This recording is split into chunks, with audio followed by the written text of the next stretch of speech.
మన తలరాత జననానికి ముందే రాయబడి ఉంటుందా, లేక అది మనం చేసే పనులపై ఆధారపడి ఉంటుందా?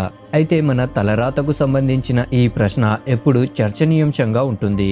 సమాజంలోని చాలామంది విధి జననానికంటే ముందే నిర్ధారించబడుతుందని నమ్మితే, మరికొంతమంది మాత్రం మన తలరాత మనం చేసే పనులపై ఆధారపడుతుందని భావిస్తారు. ఒక విధంగా చెప్పాలంటే విధిపైనే కర్మ ఆధారపడి ఉంటుంది. ఎందుకంటే తన విధి ఎలా ఉంటే మనిషి కూడా అటువంటి పనులే చేస్తాడు. అయితే మనం ఈ వీడియోలో విధి గొప్పదా లేక కర్మ గొప్పదా అనేటువంటి దానితో పాటు నిజంగా విధి మనం చేసే పనుల ద్వారానే నిర్ణయించబడుతుందా, దీని గురించి మన వేద పురాణాల్లో ఏం చెప్పబడింది, అదే విధంగా ముస్లిం, ఇసాయి మొదలైన ధర్మాల్లో దీని గురించి ఏమని ప్రస్తావించారు అనేటటువంటి అంశాల గురించి మాట్లాడుకుందాం. ఫ్రెండ్స్, వీడియో చాలా ఇన్ఫర్మేటివ్ గా ఉంటుంది. సో లాస్ట్ వరకు చూసి నచ్చితే ఒక లైక్ చేయండి చాలు. ఫ్రెండ్స్, విధి గురించి విస్తృతంగా మాట్లాడుకోబోయే ముందు అసలు విధి గురించి గరుడ పురాణంలో చెప్పబడిన కొన్ని ముఖ్యమైన అంశాలను తెలుసుకోవడం తప్పనిసరి. హిందూ ధర్మశాస్త్రాల ప్రకారం మరణం తరువాత కేవలం శరీరం మాత్రమే అంతమవుతుంది, కానీ ఆత్మ అంతం కాదు, ఆత్మకు అంతం లేదు. అయితే గరుడ పురాణంలో లక్షలాది జీవ జంతువులలో మనిషి జన్మ అత్యుత్తమైనదని, మరణం తరువాత తాను బ్రతికి ఉండగా చేసిన కర్మఫలాల కారణంగానే తనకు మరో జన్మ లభిస్తుందని చెప్పబడింది. అంటే మనం మరో జన్మ ఎలా ఉంటుందన్నది ముందుగానే నిర్ణయించబడుతుందన్నమాట. అనగా బ్రతికి ఉండగా ఎలాంటి కర్మలు చేస్తామో దానిపై ఆధారపడి మనం మరో జన్మ నిర్ధారించబడుతుంది. గరుడ పురాణం ప్రకారం ధర్మవేద పురాణాలు మొదలైన ధార్మిక గ్రంథాలను ఎవరైతే హేళన చేస్తారో, అదే విధంగా దేవుడిని నమ్మకుండా నాస్తికులుగా ఉండేవారు తమ మరో జన్మలో కుక్కలుగా పుడతారట. మరియు మిత్రులుగా ఉంటూ నమ్మక ద్రోహం చేసేవారు తమ మరో జన్మలో గ్రద్దలుగా పుడతారు. కావున గరుడ పురాణం ప్రకారం మనిషి తన జీవితంలో చేసిన పనుల ద్వారానే తన యొక్క మరో జన్మ మరియు ఆ జన్మలో తనకు లభించబోయే కష్టసుఖాలు కూడా ఆధారపడి ఉంటాయి. ఇదే విధంగా ఆచార్య చాణక్యుని ప్రకారం చూసుకుంటే మనిషి చేసే కర్మలు తన మృత్యువును కూడా ప్రభావితం చేస్తాయట. ఆచార్య చాణక్యుడు చాణక్య నీతిలోని ఒక శ్లోకంలో మనిషి విధి తల్లి గర్భంలోనే నిర్ణయించబడుతుందని చెప్పారు. అయో కర్మచ విత్తంచ విద్యానిధన్ మేవచ్చ పంచతా నిహి సుగ్యంతే గర్భతస్య మృగేన.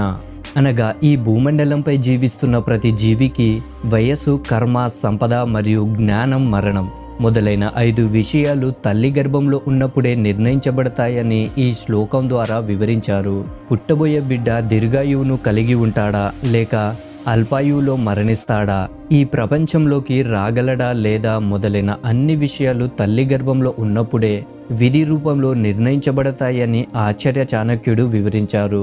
కేవలం ఇంతే కాకుండా ప్రతి మనిషి తన కర్మల అనుసారంగా సుఖదుఖాలను అనుభవిస్తాడని, కర్మ వర్తమానంలో మనిషి చేసిన పనులపైనే కాకుండా తన పూర్వజన్మలో చేసిన పనులపై కూడా ఆధారపడుతుంది. మనిషి ఎంత ప్రయత్నించినప్పటికీ మంచి జరగాల లేక చెడు జరగాల అన్నది కర్మలపైనే ఆధారపడుతుంది. చాణక్యుడు చెప్పిన శ్లోకం ప్రకారం పుట్టబోయే బిడ్డ తల్లి గర్భంలో ఉన్నప్పుడే తను డబ్బులు సంపాదించగలడా, సంపాదిస్తే ఎంత సంపాదిస్తాడు, ఒకవేళ విద్యావంతుడు అయితే ఆ విద్యను ఎంతవరకు ఉపయోగించుకోగలడు మొదలైన అన్ని విషయాలు తల్లి గర్భంలోనే నిర్ధారించబడతాయి. ఆచార్య చాణక్యుని ప్రకారం మనిషి జీవితంలో 101 మరణం పంచుకుంటుంది. వాటిలో 100 సార్లు అకాల మృత్యు సంభవిస్తే ఒక్కసారి మాత్రం కాలమృత్యువు సంభవిస్తుంది. అకాల మృత్యువును కర్మల ద్వారా తప్పించవచ్చు, కానీ కాలమృత్యువును తప్పించడం సాధ్యపడదు.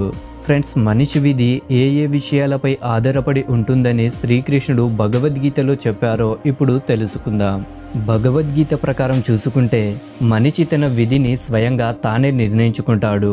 సమయానుసారంగా మనిషి ఆలోచనలు, ప్రవర్తన, మనం చేసే పనులే విధిని నిర్ణయిస్తాయి. దీనికి అనువైన ఉదాహరణ శ్రీకృష్ణుడి జన్మకథ. కంసుడు భవిష్యవాణి ద్వారా తన మృత్యువును తెలుసుకొని దేవకి గర్భంలో నుండి పుట్టే 8వ సంతానాన్ని చంపేయాలనుకుంటాడు. అయితే కంసుడు భవిష్యవాణి మాటలు నిజం కాకూడదని తాను చేయగలిగిన పనులన్నీ చేస్తాడు. కానీ చివరికి విధి ప్రకారం దేవకీదేవి యొక్క 8వ సంతానమైన శ్రీకృష్ణుడి చేతిలో మరణిస్తాడు. ఒకవేళ కంసుడు తన విధిని మార్చే ప్రయత్నంలో అధర్మ మార్గాన్ని విడిచి ధర్మ మార్గాన్ని పాటించి ఉంటే దేవుడు అతనికి క్షమాపణ ప్రసాదించి ఉండేవాడు. కానీ కంసుడు అధర్మాన్ని పాటిస్తూ అధర్మ మార్గంలోనే ముందుకు సాగాడు. చివరికి తను చేసిన పాపాల కారణంగా మృత్యువును పొందాడు. సనాతన ధర్మశాస్త్రాలు మరియు పురాణాల ప్రకారం కేవలం కాంతుడే కాదు, ఈ బ్రహ్మాండంలో జీవించే ప్రతి ప్రాణి యొక్క విధి జననానికంటే ముందే నిర్ణయించబడుతుంది. ఒక వ్యక్తి ఎప్పుడు జన్మిస్తాడు, ఏం చేస్తాడు, జీవితం మొత్తం ఎలా గడుపుతాడు మొదలైన విషయాలన్నీ జన్మించే ముందే ఫిక్స్ అయిపోతాయి. దాని ప్రకారమే తదుపరి జన్మ ఉంటుంది. కానీ ఇక్కడ అంతా విధిపైనే వదిలేసి కూర్చోవడం సరైనది కాదు. ఎందుకంటే విధిని మనం చేసే కర్మల ద్వారా మార్చవచ్చు. ఇస్లాంలో విధిని కిస్మత్ అని అంటారు. కిస్మత్ అంటే అన్నీ ఆ దేవుడి ఆజ్ఞ ప్రకారంగానే జరుగుతాయని అర్థం.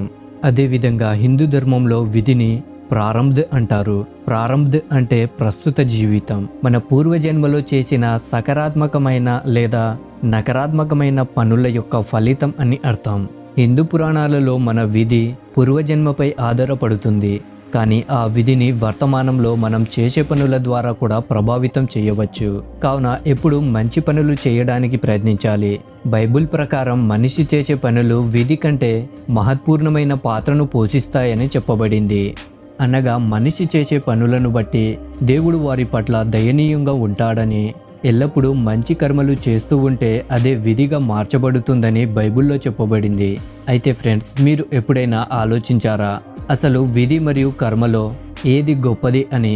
విధి మరియు కర్మలలో ఏది గొప్ప అనేటటువంటి అంశం ఎంతో వివాదాస్పదమైన వ్యక్తిగత ప్రశ్న. కొందరు విధి గొప్ప అని అనుకుంటే మరికొందరు కర్మనే గొప్ప అని వాదిస్తారు. ఇదిలా ఉంటే మరోవైపు కొంతమంది విధి మరియు కర్మలు రెండు కూడా అత్యంత మహత్పూర్ణమైనవి అంటూ చెప్పుకుంటారు. కానీ పురాణాలలో మాత్రం విధి మరియు కర్మలలో కర్మని అత్యంత శ్రేష్టమైనదిగా భావిస్తారు. ఎందుకంటే విధిపై మన ఎటువంటి నియంత్రణ ఉండదు, కానీ కర్మపై మన పూర్తి నియంత్రణ ఉంటుంది. కర్మ వల్ల మనం అనుకున్న దానిని పొందవచ్చు. మరో విధంగా చెప్పాలంటే కర్మఫలమే మన తలరాత. విధి అంతా కూడా కర్మఫలమే. కర్మల వల్లే విధి నిర్ణయించబడుతుంది. ఇందుకోసమే కర్మఫలాన్ని అత్యంత శ్రేష్టమైనదిగా భావిస్తారు. నా అభిప్రాయం చెప్పాలంటే కర్మ విధి రెండు కూడా మన జీవితంలో ప్రధానమైనవే. కానీ కర్మకు విధి కంటే కాస్త ఎక్కువ ప్రాధాన్యత ఉంటుంది. ఎందుకంటే కర్మ మన నియంత్రణలో ఉంటుంది, కానీ విధిని మనం నియంత్రించలేం. కర్మ వల్ల మనం మన విధిని మార్చుకోవచ్చు, కానీ విధి వల్ల కర్మను మార్చలేము. సో ఫ్రెండ్స్, విధి మరియు కర్మఫలాల గురించి మీరేమనుకుంటున్నారు? మీ అభిప్రాయం ఏంటో మాకు కామెంట్ చేసి తెలపండి. మరియు అదేవిధంగా ఈ వీడియో కనుక నచ్చితే లైక్ చేయండి. మరియు ఇటువంటి మరిన్ని వీడియోలు చూడడానికి మా ఛానల్ని ఇప్పుడే సబ్స్క్రైబ్ చేసుకొని పక్కనే ఉన్నటువంటి గంట సింబల్ని కూడా యాక్టివేట్ చేసుకోండి. దాంతో మా వీడియోస్ అన్ని మిస్ కాకుండా మీరే ఫస్ట్ చూడవచ్చు. Thank you friends, thank you for watching.